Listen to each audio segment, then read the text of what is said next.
Sticks and stones will break my bones, but words will never harm me.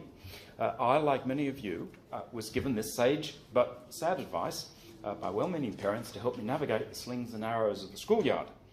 But according to Kendall and Tuckett, the truth is words can hit as hard as a fist. For many people, verbal violence represents a devastating form of maltreatment.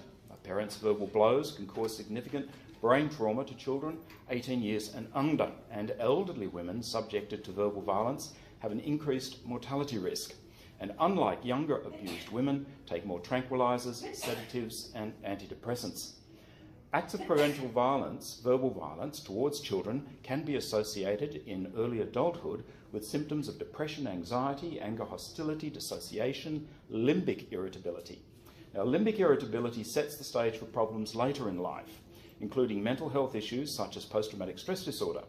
The impact of verbal violence on the health of a child's rapidly developing brain can be the equivalent of non-familial sexual abuse.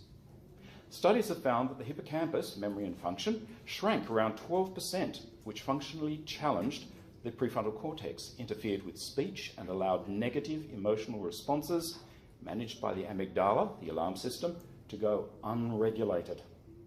As a consequence, many enter adulthood with a biological basis for fear and, despite pretense to the contrary, can be swamped by unmanageable fight or flight reactions.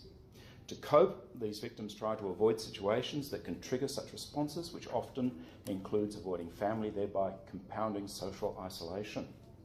Furthermore, Dr. Tamada and his team found that verbal abuse can reduce capacity in the region of the brain critical for language. The left temporal lobe structures appear to be particularly susceptible to parental verbal violence. Stunted development of the left hemisphere results in loss of capacity to learn, comprehend, and verbally express, which has implications for study and job prospects.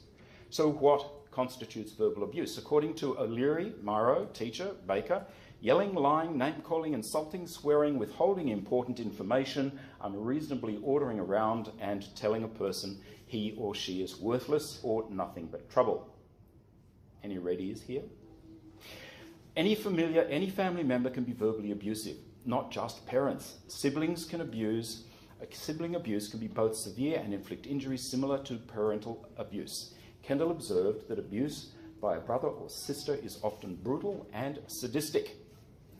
What deeply troubles me is that these behaviours are not only tolerated but the norm in numerous families today. So what could motivate the weaponisation of words within families? Emotional dysfunction can play a key role. Whereas some sufferers internalise pain, others externalise it in the form of rage.